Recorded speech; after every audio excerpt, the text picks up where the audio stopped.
SKB shots. India versus West Indies tour అనేది start అయిపోతుంది. దానికి స్క్వాడ్ అనౌన్స్మెంట్ కూడా జరిగింది. దాని గురించి కూడా మాట్లాడుకుందాం. బట్ దానికన్నా ముందు Shreyas Iyer made an important announcement that test matches నుంచి అతను కొన్నాళ్ళు బ్రేక్ తీసుకుంటున్నాడు అని. సో ఈ టెస్ట్ మ్యాచెస్ నుంచి break is going to his injury and situations అనేవి ఎలా ఉన్నాయి, ఈ ఇంజరీ వల్ల తన టెస్ట్ కెరీర్ ఏ విధంగా ఇంపాక్ట్ అవుతుంది, ఓవరాల్ తన కెరీర్ మీద ఏమైనా ఇంపాక్ట్ పడుతుందా, అండ్ ఈ నిర్ణయం ఈ రోజుల్లో తీసుకోవడం అనేది ఎంత బెనిఫిట్గా మారుతుంది ప్లేయర్స్కి, దాని అన్నిటి గురించి మాట్లాడుకునే ప్రయత్నం చేద్దాం. వాటన్నిటి గురించి లెట్స్ గెట్ స్టార్ట్. ఫస్ట్లీ ఇక్కడ మనం అర్థం చేసుకోవాల్సింది ఏంటంటే why Shreyas took the decision. Shreyas ఎప్పుడైతే అతనికి ఆ బ్యాక్ ఇంజరీ అయిందో, దాని రికవరీ ఏదైతే అయిందో, కొంచెం కాంప్లికేటెడ్ ట్రీట్మెంట్స్ అవన్నీ ఎప్పుడైతే అయ్యాయో శ్రేయస్ గారికి, దాని తర్వాత శ్రేయస్ టెస్ట్ మ్యాచెస్ ఆడడానికి కొంచెం గ్యాప్ వచ్చింది. ఇన్ఫ్యాక్ట్ మళ్ళీ క్రికెట్కి రావడానికి గ్యాప్ వచ్చింది. ఆ తర్వాత వైట్ బాల్ క్రికెట్ ఆడాడు. అది ఐపీఎల్ కావచ్చు, లేదంటే కనుక వన్డే మ్యాచెస్ కావచ్చు.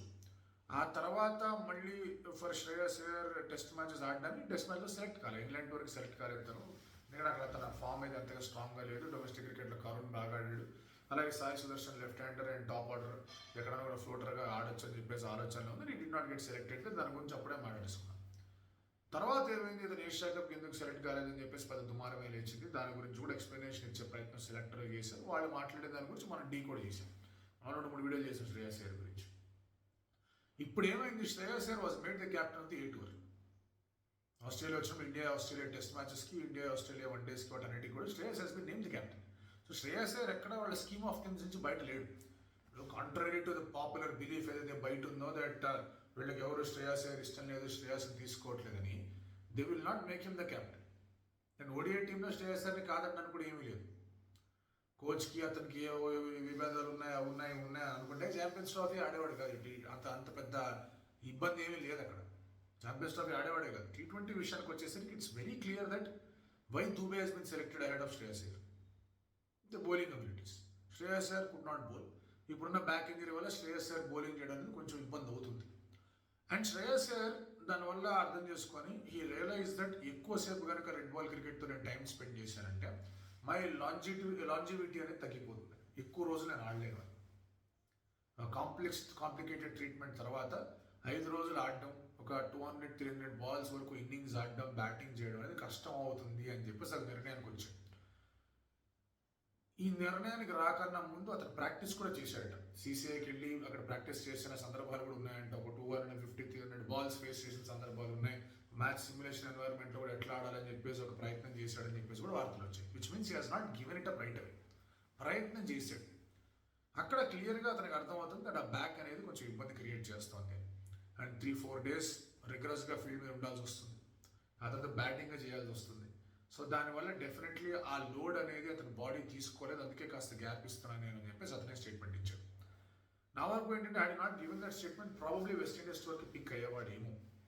ఇండియా ఏ టూర్లో సరిగ్గా ఆడలేదు, దేవదత్ పడికల్ బాగా ఆడాడు, ధ్రువ్ జురేల్ బాగా ఆడారు, వీళ్ళందరినీ సెలెక్ట్ చేస్తారు. అయ్యారికి అక్కడ కూడా మొండి చేయి వచ్చిందని కొంతమంది మాట్లాడినా, అగైన్ మీకు వెస్టిండీస్, సౌత్ ఆఫ్రికా, శ్రీలంక ఇవన్నీ కూడా సబ్ కాంటినెంటల్ కండిషన్స్లో జరిగే టెస్ట్ మ్యాచెస్.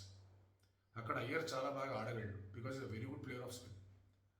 సో సెలెక్ట్ చేసేవాళ్ళేమో ఆ పుష్ వచ్చేదేమో అనేది అనిపించింది. ఇట్స్ మై ఒపీనియన్ అంతే. ఉండుంటే కనుక probably somebody like Nitish Kumar Reddy కొంచెం వెయిట్ చేయాల్సి వచ్చేదేమో, తెలియదు. It's just thinking out loud అంతే. ఎప్పుడైతే Shreyas made this decision, call easy అయిపోయింది. ఇంకా కరుణ్ గురించి మాట్లాడదాం, దాని గురించి సపరేట్ టాపిక్ ఉంది, నెక్స్ట్ వీడియోలో మాట్లాడదాం. సో శ్రేయస్ అయ్యర్ ఈ నిర్ణయం తీసుకున్నాడు. ఒక 15-20 ఏళ్ల క్రితం ఒక ప్లేయర్ కనుక నేను ఒక ఫార్మాట్ ఆడట్లేదు అని వ్యక్తపరిచాడు అంటే ఇమ్మీడియట్లీ 1-2 ఇయర్స్ అతను రిటైర్మెంట్ కూడా అయిపోతుంది.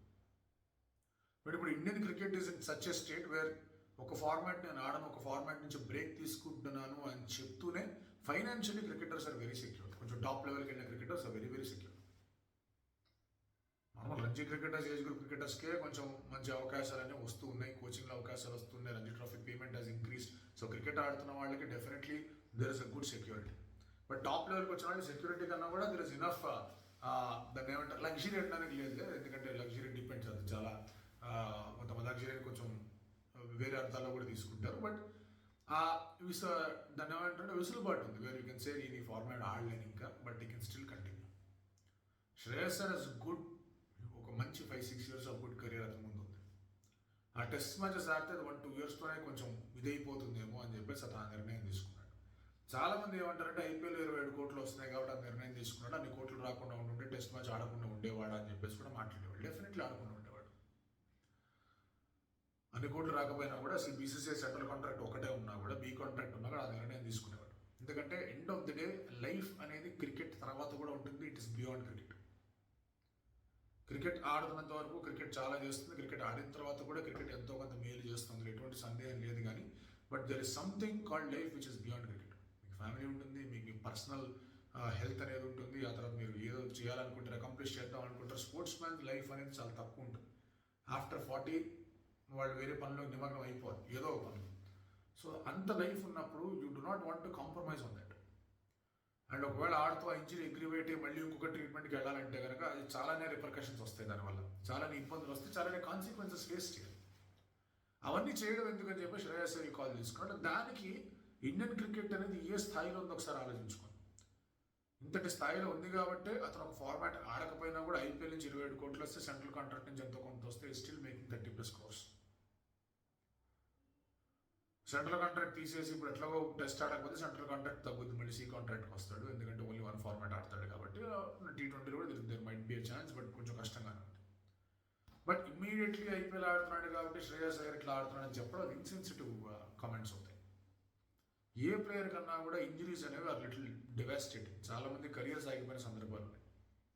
Ravi Shastri had to stop his career because of his knee injury. చాలా తక్కువ, ఇంకా ఎక్కువ కాంట్రిబ్యూట్ చేసి ఉండేవాడు రవి శాస్త్రి. బట్ రిటైర్డ్ 31-30 ఎంత ఉన్నప్పుడు రిటైర్ అయిపోయాడు.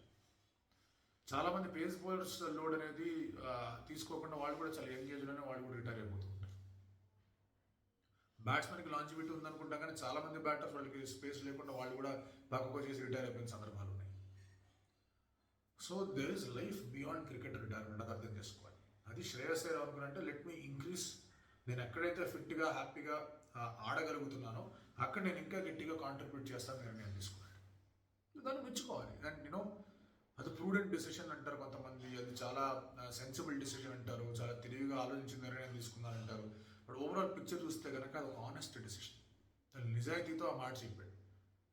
నా కాంట్రిబ్యూషన్ అనేది అంత స్థాయిలో ఉండకపోవచ్చు నా ఇంజరీ వల్ల, అందుకే కొంచెం బ్రేక్ తీసుకుంటాను ఆ ఫార్మాట్ నుంచి, ఇంకొంచెం బాగా ఫిట్ అయిన తర్వాత ఓకే ఆడగలను అనుకుంటే కనుక నేను మళ్ళీ వెంచర్ అవుతానని చెప్పేసి చెప్పాడు. సో చాలా ఆనెస్ట్ డెసిషన్. దానివల్ల రిపర్కేషన్స్ అతను కూడా తెలుసు, he might never play test match again. ఎందుకంటే మీరు ఒకసారి ఒక ఫార్మాట్ నుంచి బయటకు వెళ్ళిపోయి మళ్ళీ ఆ ఫార్మాట్ ఆడాలి అంటే మీరు అన్నీ ఆడాలి, రంజీ ట్రోఫీ ఇవన్నీ ఆడాలి, విచ్ వాస్ ప్లేయింగ్. దాంతోపాటు కాంపిటీషన్ దాటాలి. ఇప్పుడున్న కాంపిటీషన్ మీరు టెస్ట్ మ్యాచ్ క్రికెట్లో చూస్తే గిల్ అట్ నంబర్ 4 ఎస్టాబ్లిష్ అయిపోయాడు. పంత్ అండ్ జురేల్ మధ్య కాంపిటీషన్ ఉంది. దేవదత్ పడిక్కల్, సాయి సుదర్శన్ వీళ్ళిద్దరూ అక్కడ నంబర్ 3, నంబర్ 5, నంబర్ 6 స్పాట్ కోసం కొట్టుకుంటూ ఉన్నారు. నితీష్ కుమార్ రెడ్డి ఆల్రౌండ్ అబిలిటీస్ సరే కొంచెం డిప్ అయినా కూడా అతను ఆల్రౌండ్ అబిలిటీస్ ఇంకా అవకాశం ఇద్దామని చెప్పేసి టీం ఆలోచిస్తుంది, which is the right thing to do. ఓపెనర్స్గా Jaiswal and KL Rahul set అయిపోయారు. మీకు బ్యాకప్ ఆప్షన్స్ ఎంత ఉన్నాయి? ఒకవేళ బ్యాకప్ ఓపెనర్ కావాలంటే మీకు అభిమన్యు ఈశ్వర్ ఉన్నాడు, అతను లేడీ స్క్వాడ్లో వాడు అభిమన్యు ఈశ్వర్ ఉన్నాడు. సో వీళ్ళందరినీ దాటుకుంటూ ఎట్లా ముందుకు రావాలి, అది శ్రేయస్ అయ్యర్ కష్టం అవుతుంది. ఈ knows he can never be a part of the test match cricket. అయినా కూడా ఈ మాట అన్నాడంటే అది ఆనెస్టీతోనే వచ్చింది. అది డబ్బులు ఉన్నాయి కదా, మనకి లగ్జరీ ఉంది కదా అని అక్కడితో రాలా. So it's an unfortunate thing ఈ బ్యాక్ ఇంజరీస్ అవడం. దానికి చాలామంది ఫిట్నెస్ ఎక్స్పర్ట్స్తో మాట్లాడింది ఏంటంటే క్రికెట్ ట్రైనింగ్ అండ్ అలాగే ఈ వెయిట్ ట్రైనింగ్ కానీ లేదా ఇవన్నీ కానీ కొంచెం ఇన్ సింక్ ఉండట్లేదు ఈ మధ్య. దానివల్ల కొన్ని బాడీస్ తీసుకోలేకపోతున్నాయి. అండ్ అందులో కొన్ని బాడీస్ ఆర్ గివింగ్ అప్. ఎక్కడో ఒకటి some side strains, some tears, some pulls ఇట్లాంటివన్నీ ఎక్కువగా వస్తూ ఉన్నాయి.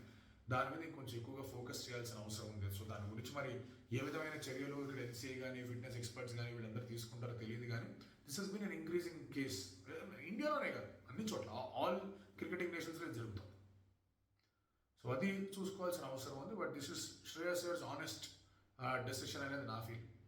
అండ్ వన్డే మ్యాచ్ ఉన్నాయి, will definitely be part of it. అంత T20 కొంచెం కష్టంగానే ఉన్నా చాలా మంది అన్నారు రిజర్వ్లో లేదా రిజర్వ్ ఉన్న వరల్డ్ లీడర్ ఎవరు అవసరం కూడా పడదు రిజర్వ్స్ అనేది. సో దాని గురించి మనం అంత భూతద్దంలో పెట్టి చూడాల్సిన అవసరం లేదు. Is not in the radar, definitely in the radar. But ఆ రైడార్లో అతనికన్నా ముందు చాలా మంది ఉన్నారు. అది అన్ఫార్చునేట్ థింగ్. బికాస్ ప్యూర్ బ్యాటర్స్గా నంబర్ 4, నంబర్ 5 ఆడాలంటే ఇట్ ఈస్ వెరీ టఫ్. ఎందుకంటే there is one captain sitting there. అతను మినహాయించి మిగతా వాళ్ళందరూ మల్టీ స్కిల్లో కాంట్రిబ్యూట్ చేస్తున్నారు. టీం మొత్తం చూసుకోండి. ఓన్లీ సూర్యకుమార్ యాదవ్ మాత్రమే ఓన్లీ ప్యూర్ బ్యాటర్గా ఆడుతున్నాడు. సంజు ఎస్కిపి, గిల్ కూడా ఆడుతున్నాడు of course. Sanju is keeping and అలాగే మీకు తిలక్ వర్మ బౌలింగ్ చేస్తున్నాడు, అభిషేక్ శర్మ బౌలింగ్ చేస్తున్నాడు, అక్షర్ పటేల్, హార్దిక్ పాండ్యా అందరూ చేస్తున్నారు. సో ఓపెనర్గా శ్రేయస్ అయ్యర్ ఆడు. సో దానివల్ల గిల్ అండ్ శ్రేయస్కి ఎటువంటి సంబంధం లేదు, అది ఆల్రెడీ చెప్పాను. దూబే వచ్చాడు మిడిల్ ఆర్డర్లో. సో ఆ ఫార్మాట్లో కూడా ఇబ్బందులు ఉన్నాయి, అది కూడా తెలుసు అతనికి. ఆ ఫార్మాట్లో కూడా ఇబ్బందులు ఉన్న విషయం కూడా తెలుసు. వన్ డే ఫార్మాట్ అతను కొట్టేవాడు వాళ్ళు. Number 4 spot Shreyas Iyer fix. Gambhir ఉన్నంత వరకు అది కూడా డౌట్. అంటే అయ్యర్ ఒకవేళ కనుక ఇంజరీ అయ్యిందంటే కనుక ఇంకెవరన్నా వచ్చి బాగా ఆడేస్తే అప్పుడు డౌట్. లేదు అయ్యర్ ఆడుతున్నంత వరకు అది అతను ప్లేస్. సో ఓన్లీ వన్ ఫార్మాట్కి కొంచెం పరిమితం అయ్యేట్టు కనిపిస్తున్న Shreyas Iyer. They'll play the IPL. చూద్దాం how far this decision will go. 6 months 7 months అంటూ మాట్లాడుతున్నాడు. అప్పుడు ఇంకా టైం ఉంది, దాని తర్వాత మళ్ళీ మాట్లాడుకుందాం.